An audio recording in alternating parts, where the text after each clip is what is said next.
Yes, glycerin flows steadily through a horizontal tube of length. Length of the tube हमको दी हुई है, L is equal to 1.5 meter, and radius दिया हुआ है tube का, R is equal to 1 meter, 1 centimeter. So the amount of glycerin collected per second at one end is 4 into 10 is to minus 3 kg per second.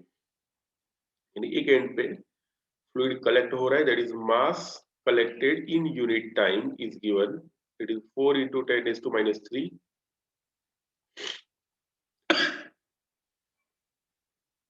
kg per second. What is the pressure difference between the two ends of the tube? कितना pressure difference apply करना पड़ेगा ये हमको find करना है. Density of glycerine rho G 1.3 into 10 is to 3 kg per meter cube.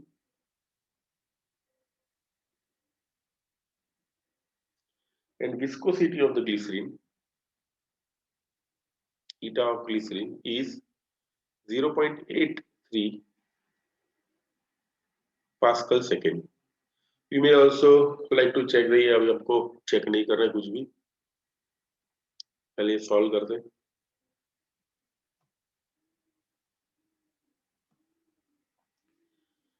तो tube में से इसको फ्लो कराना है, ठीक है. जैसे एक ट्यूब है, ट्यूब में से हमको एक फ्लूइड पास कराना है, ग्लिसरीन, जैसे ग्लिसरीन है, और इसको फ्लो कराना चाहते हैं हम लोग. ओके, तो प्रेशर डिफरेंस, इससे पहले मैं आपको बता देता हूँ, volume passing per unit time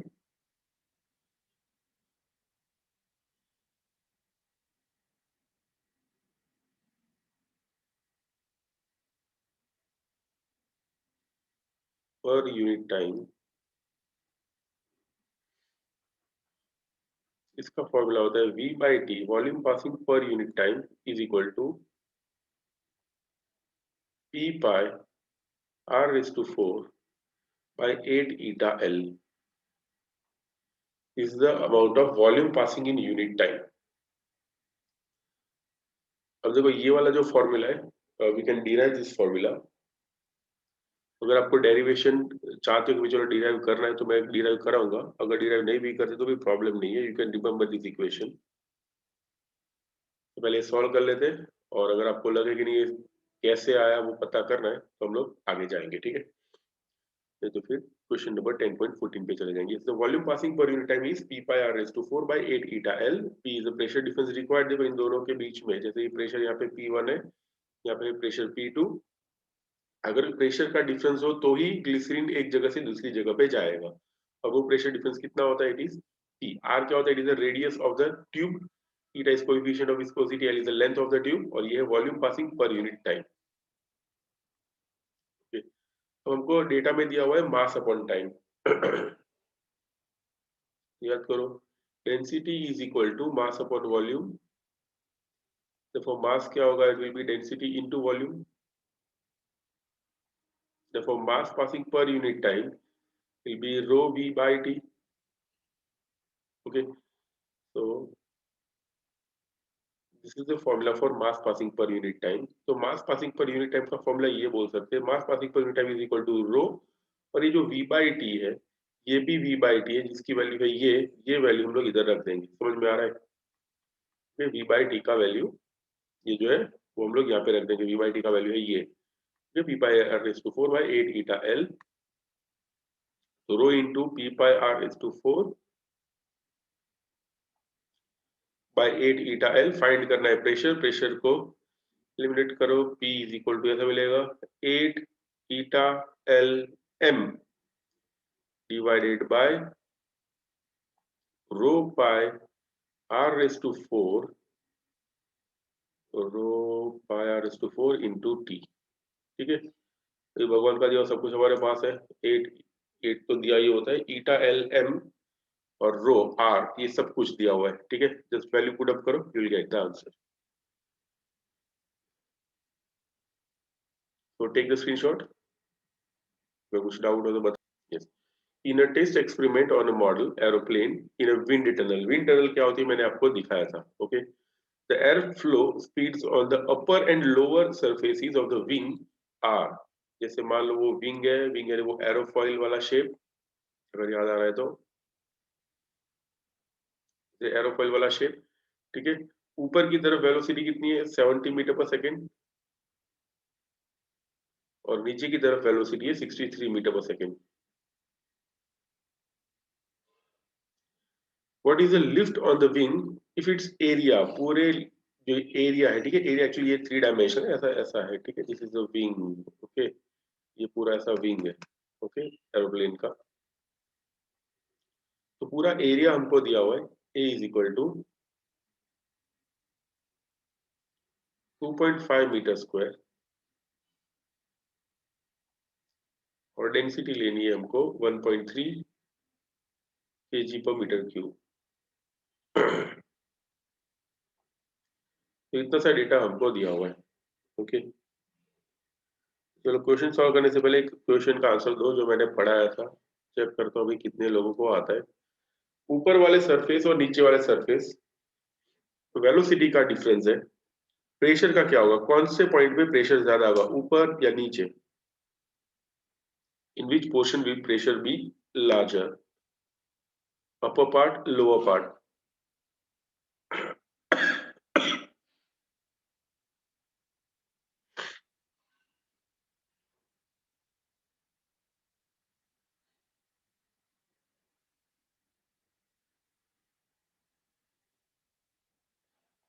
I got only 2 answers, बाकी सब सो रहे हैं।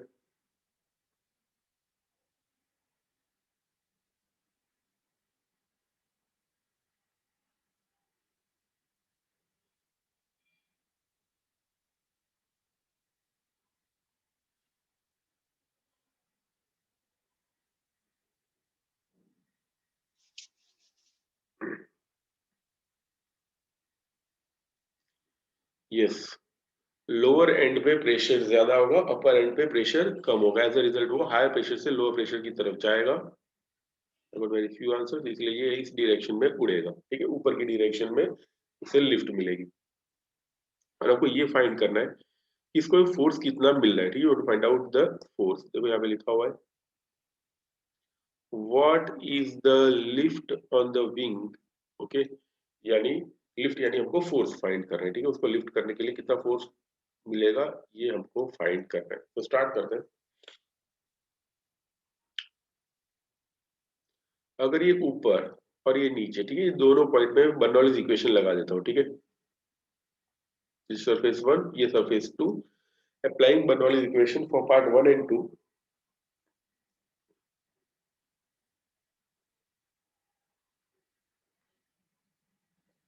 Applying Bernoulli's equation for one and to,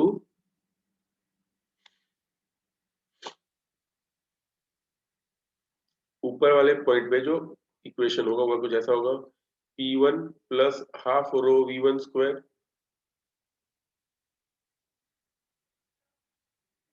plus rho GY1 is equal to P2 plus half rho V2 square plus rho GY2। ठीक है, Y1 और Y2 क्या होंगे, they are the heights. Okay, जैसे मैं यहाँ पे एक रेफरेंस लाइन ड्रॉ कर देता हूँ, तो रेफरेंस लाइन से 2 कितना दूर है और 1 कितना दूर है, ठीक है, ये जो डिस्टेंस होगा that is Y2 minus Y1। और जो ब्लेड्स होती है, आई मीन विंग्स होते हैं, वो बहुत ही शार्प होते हैं, we can neglect that distance. Okay, तो Y1 और Y2 दोनों सेम हो जाएंगे almost, we can neglect the difference Y1 minus Y2, इसलिए इन दोनों को मैं कट कर रहा हूँ। ठीक है, क्या रीजन से कट किया, बिकॉज Y1 और Y2 दोनों जो होंगे हाइट सेम होगी, ठीक है, थिकनेस इज वेरी लेस। तो बचा ये प्रेशर का difference P1 minus P2 is equal to half rho V2 square minus half rho V1 square. Pressure difference जो है P1 माइनस P2, प्रेशर से हम लोग फोर्स फाइंड कर सकते हैं, ठीक है। क्या इक्वेशन है, what is the relation between pressure and force? P is equal to क्या होता है, बोलो। प्रेशर डिफरेंस को मैं P बोल देता हूँ, let P be the pressure difference. P is equal to half rho common V2 square minus V1 square. Pressure से फोर्स का क्या रिलेशन है,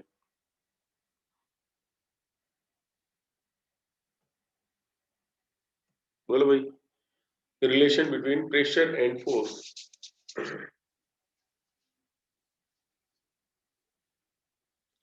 एक आंसर मिला है, दो आंसर मिले,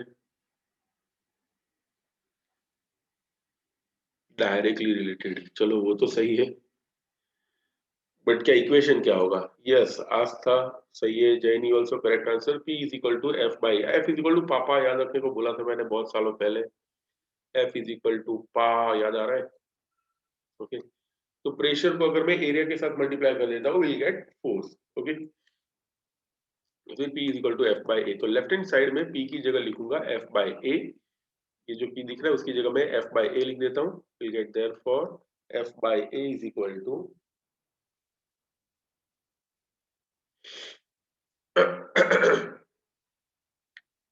F by A is equal to half rho V2 square minus V1 square.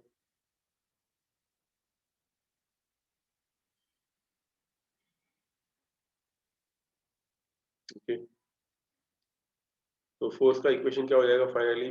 F is equal to A by two rho V2 square minus V1 square. भगवान का दिया सब कुछ हमारे पास है, एरिया है, डेंसिटी है, V2 और V1 दोनों दिए हुए। Just put up the values and you will get the answer. Okay, कोई डाउट इसमें अभी किसी को?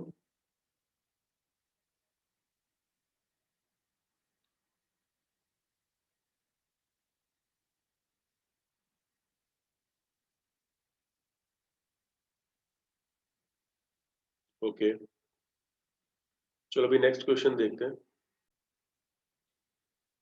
ओके, सो ये डायग्राम में अगर इसको एरिया A1 बोल देते हैं, ये वाला एरिया A2 है, then we can see A1, area A1 is greater than A2, ठीक है। लेफ्ट हैंड साइड वाला एरिया ज्यादा दिख ही रहा है, ठीक है। ये वाला एरिया A1, ये वाला एरिया A2। चलो एरिया की तो बात हो गई, तो अगर एरिया बड़ा तो वेलोसिटी लेस होती है, तो we write V2 will be greater than V1, समझ में आ रहा है ना? A1 बड़ा हो तो V2 बड़ा होगा, ठीक है, बिकॉज जहाँ पे एरिया ऑफ क्रॉस सेक्शन छोटा हो वहां पे वेलोसिटी ज्यादा होती है। चलो वेलोसिटी अगर ज्यादा हुई तो प्रेशर कैसा होगा? वी टॉक अबाउट प्रेशर, बोलो 1 और 2 कैसे लिखेंगे? P2 ग्रेटर देन P1 आएगा या P1 ग्रेटर देन P2 आएगा? प्रेशर ज्यादा कौन सा होगा, P1 या P2? This at this point pressure, ये इसमें से देख के बताओ ना, P1 बड़ा होगा या P2 बड़ा होगा? V2 बड़ा है, ठीक है, V2 इज ग्रेटर, तो प्रेशर का क्या होगा? Yes, P1 greater than P2 सही है आस्था।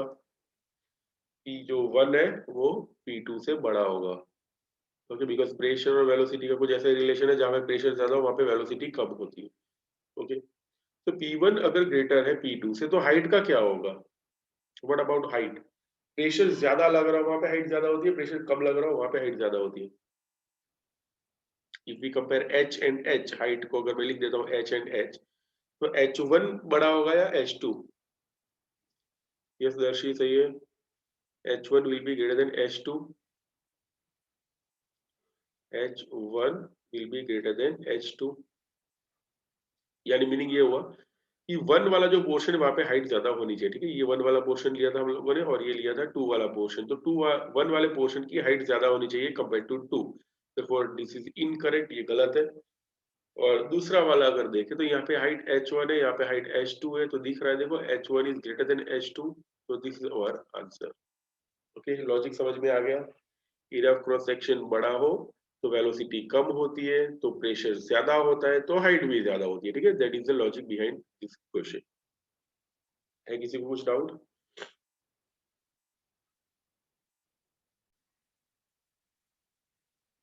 इज इक्वल टू 40, तो इस एक साइड 8 सेंटीमीटर स्क्वायर, दूसरी साइड 40 नंबर ऑफ होल्स, और हर एक का डायमीटर हमको दिया हुआ है, it is 1 mm।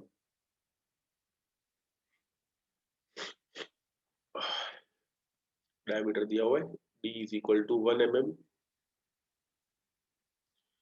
if the liquid flow inside the tube is 1.5 meter per minute, v दिया हुआ है हमको 1.5 मीटर पर मिनट।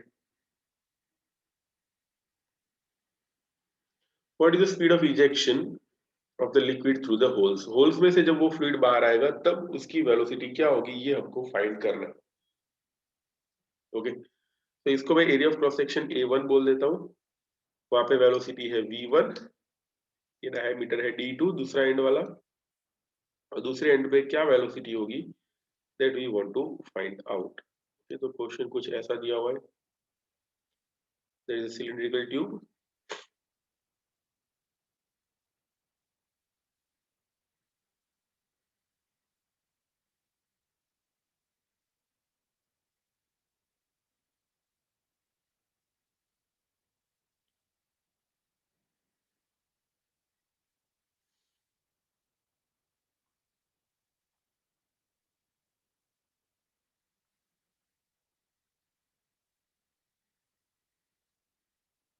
ओके। तो देखो एक side area of cross section दिया हुआ है 8 सेंटीमीटर स्क्वायर, यहाँ से फ्लूइड जा रहा है लाइक दिस,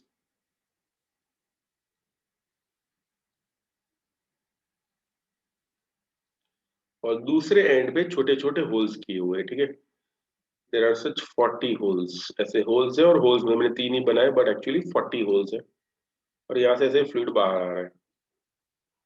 ओके, तो ये जो फ्लूइड बाहर आएगा दूसरे होल से, उसकी वेलोसिटी क्या होगी ये हमको फाइंड करना है। क्वेश्चन समझ में आ गया अभी? ये वेलोसिटी दिया हुआ है 1.5 मीटर पर मिनट, तो मैंने लिख दिया मीटर पर सेकेंड, तो नहीं चलेगा।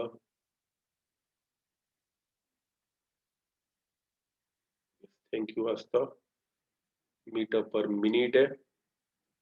अभी पूरा न्यूमेरिकल रॉन्ग हो जाता, मिनट का सॉरी सेकंड का मिनट कर दिया था। तो चलो फाइंड करते हैं। If you consider only one hole, ठीक है, एक ही होल को अगर हम लोग कंसीडर करते हैं जिसमें से फ्लूइड बाहर आ रहा है, एक side area of cross section कितना है, इट इज 8 सेंटीमीटर स्क्वायर। अगर हम लोग इक्वेशन ऑफ कंटिन्यूटी लगा देते हैं, according to equation of continuity,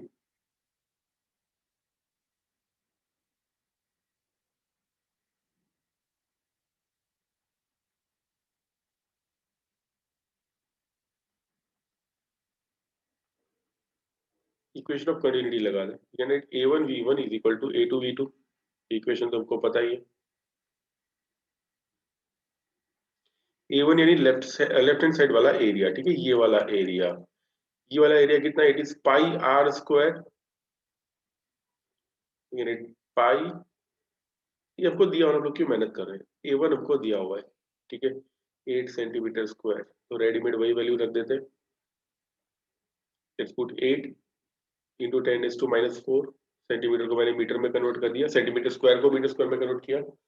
velocity उस एंड पे, ये 1 आएगा इधर, यस 1, और इस पॉइंट पे वेलोसिटी कितनी, it is 1.5 metre per minute, तो मैं अभी 1.5 मीटर पर मिनट ही रखता हूँ, उसको कन्वर्ट नहीं कर रहा, ठीक है। तो answer automatically metre per minute में आएगा। दूसरी साइड जो एरिया ऑफ क्रॉस सेक्शन है, देखो एक होल की बात करें तो एक होल का डायमीटर हमको दिया हुआ है, ओके, डायमीटर दिया हुआ है 1 mm। अभी एरिया ऑफ ये जो सर ये होगा सर्कल, ठीक है, पूरा सर्कल का एक सॉरी छोटे से होल का जो एरिया होगा, not this hole area but छोटा सा जो होल है उसका एरिया अगर हम लोग देखें, इट इज पाई d²/4। ऐसे कितने होल्स है total, there are such 40 number of holes, into उसकी वेलोसिटी कितनी होगी ये हमको फाइंड करना है। समझ में आया?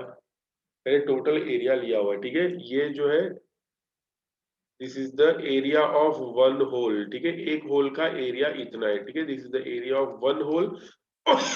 और ऐसे टोटल 40 नंबर ऑफ होल्स है सॉरी, तो ये हो जाएगा। अब कट कर देते हैं जो कट हो सकता है,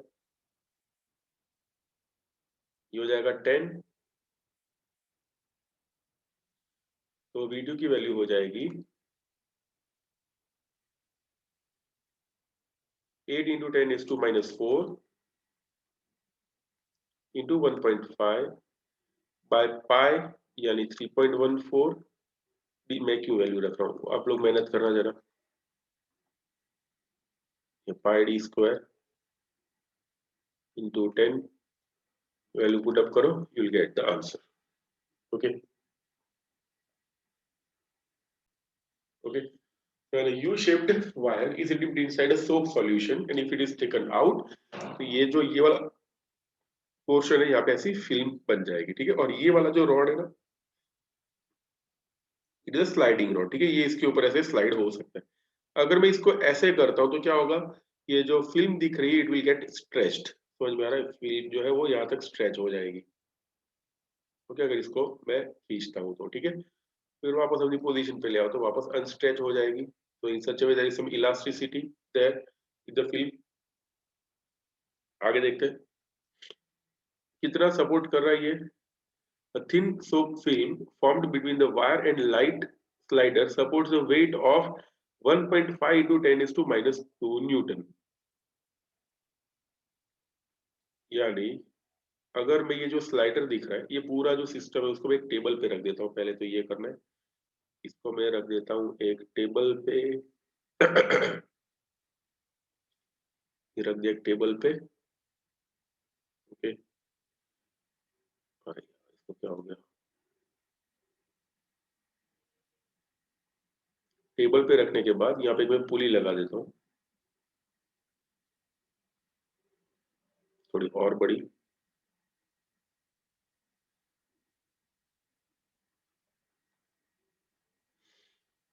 और ये पुली रखने के बाद क्या कर रहे हैं, we are connecting this wire, जो वायर हम लोगों ने लिया उसको हम लोग कनेक्ट कर रहे हैं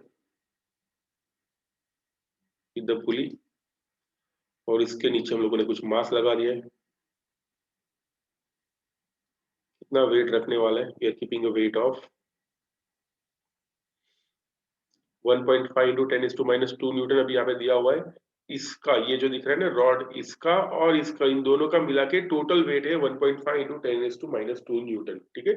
टोटल वेट दिया हुआ है, मैं किसी एक वेट को ही लिख रहा हूँ, उसके अंदर कोई फर्क नहीं पड़ेगा। I am writing down here, नीचे की तरफ कितना वेट लग रहा है, W इज equal to 1.5 into 10⁻⁻2 Newton.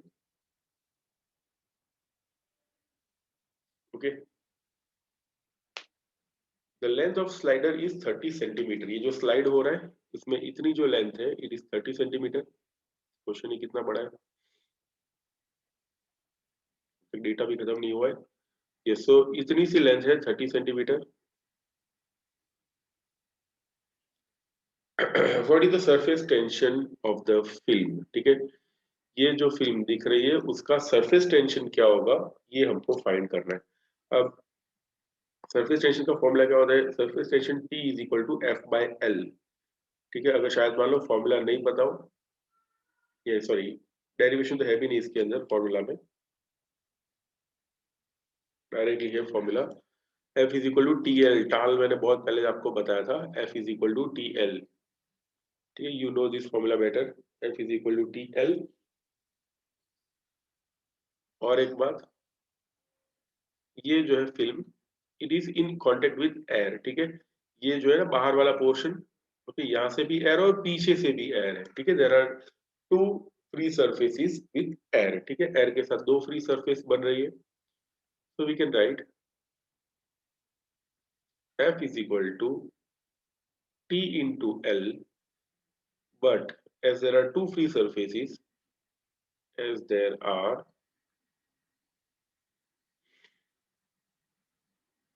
two free surfaces,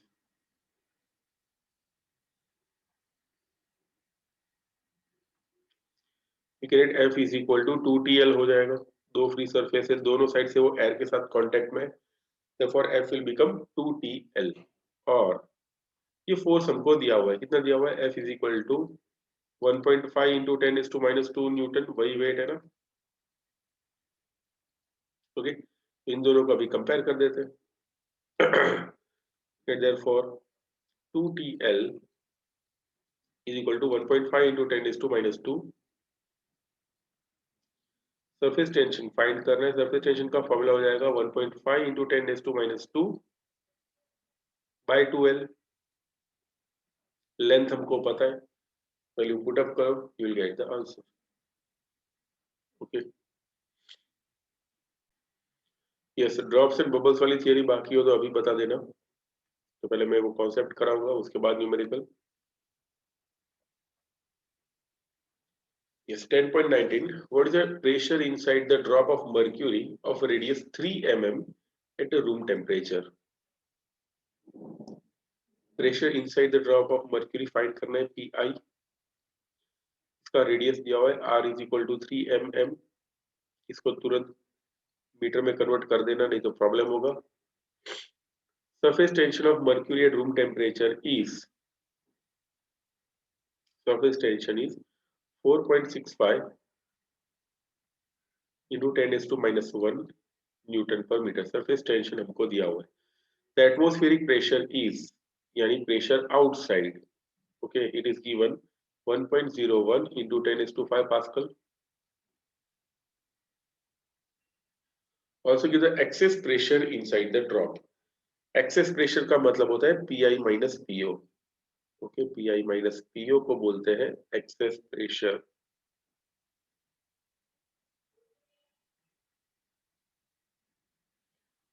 और ये excess pressure कितना होगा, ये भी हमको फाइंड करना है।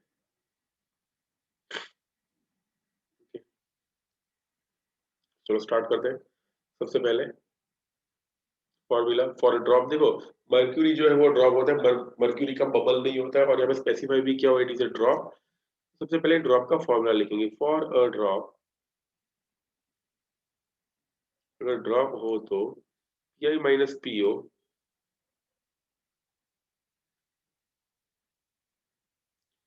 Is equal to blank T by R। बताओ क्या आएगा इधर, तो बताएगा what will come here. PI minus PO is equal to, yes Aastha सही है, it will be 2T by R, because ये तो ड्रॉप है, ड्रॉप के अंदर एक ही फ्री सरफेस होता है। याद रखना, अगर ये बबल होता तो PI minus PO is equal to 4T by R होता है, but as it is a drop, drop के लिए होगा 2T बाय R। ओके, तो देखो इससे हमको डायरेक्ट एक्सेस प्रेशर मिल ही जाएगा। ठीक है, देखो PI minus PO equal excess pressure, तो यही फाइंड कर लेते हैं। 2T दिया हुआ है, सरफेस टेंशन कितना दिया हुआ है, 4.65 इंटू 10⁻⁻1 बाय R। रेडियस भी दिया हुआ है 3 mm, यानी 3 into 10⁻³ metre. All the best, calculate कर लेना। ये मिल गया आप लोगों को PI minus PO is equation number 1। This is the excess pressure या फिर प्रेशर डिफरेंस। अभी फाइंड करना है प्रेशर इनसाइड, तो प्रेशर इनसाइड के लिए ऐसा होगा, therefore PI is equal to PO plus ये जो आंसर आ रहा है वही इधर चिपका देना, न्यूटन पर मीटर स्क्वायर में कन्वर्ट करके, you will get this also as a answer. Okay, next question देखते हैं। is what is the excess pressure inside a bubble of soap solution of radius R is equal to 5 mm। Excess pressure find करना है, यानी PI minus PO find करना है। तो surface tension दिया हुआ है T इज इक्वल टू, देखो 2.5 इंटू 10⁻⁻²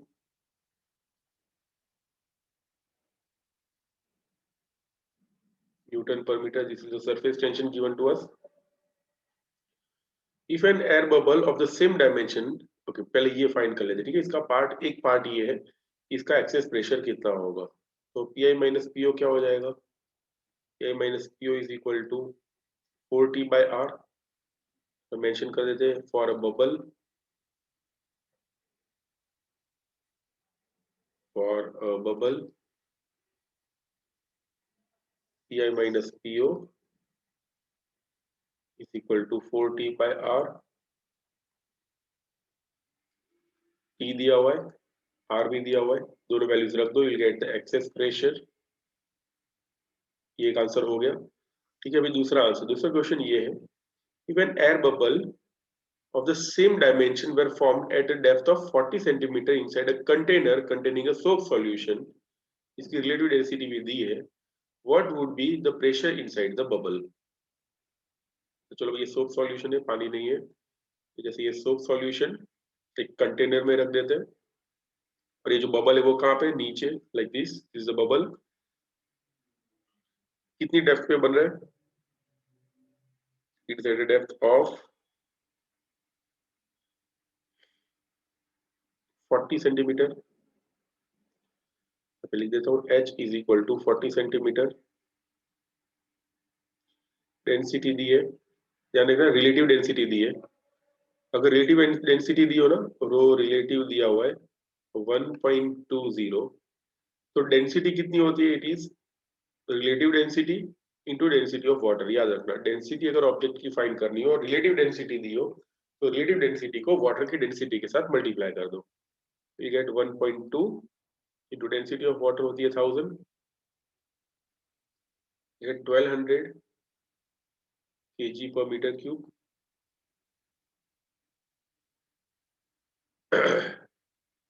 और क्या दिया हुआ है? Yes, atmospheric pressure PA is equal to दिया हुआ है 1.01 इंटू 10⁵ पास्कल. चलो ड्रॉप बन रहा है नीचे, और ये सब डेटा हमको दिया हुआ है. तो अंदर से प्रेशर कितना लगेगा? जैसे PI लग रहा है, ठीक है, अंदर से जो प्रेशर लग रहा है दैट इज PI. बाहर से जो प्रेशर लगेगा वो कितना होगा? तो देखो, बाहर से जो प्रेशर लगेगा, एक तो एटमॉस्फेयर की वजह से लगेगा PA, और यहाँ पे डेप्थ है H, तो यहाँ पे भी एक प्रेशर होगा P is equal to H rho G. समझ में आ रहा है? तो टोटल प्रेशर कितना हो जाएगा? Total pressure outside PO, bubble के बाहर जो प्रेशर होगा PO, वो PO कितना होगा? It will be PO is equal to PA plus H rho G. समझ में आ रहा है ना? क्योंकि बबल के बाहर इतना सारा प्रेशर है कि बबल के अंदर, हमको सी बबल के अंदर का प्रेशर फाइंड नहीं करना है, हमको यही फाइंड करना है कि प्रेशर का डिफरेंस कितना होगा. ठीक है, we just want to find out the pressure difference. So therefore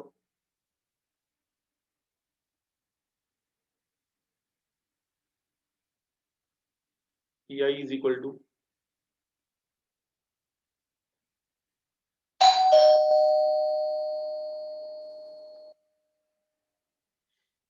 PI minus PO is equal to होता है 2T by R.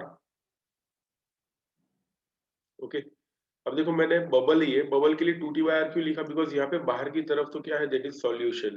ठीक है, बाहर की तरफ सॉल्यूशन है, एयर नहीं है, तो यहाँ पे एक ही फ्री सरफेस होगा, इसलिए PI minus PO is equal to 2T by R. हमको देखो इनसाइड का प्रेशर भी फाइंड करना है. यहाँ पे सेकंड केस में you to find out pressure inside, तो प्रेशर इनसाइड हो जाएगा PO plus 2T by R.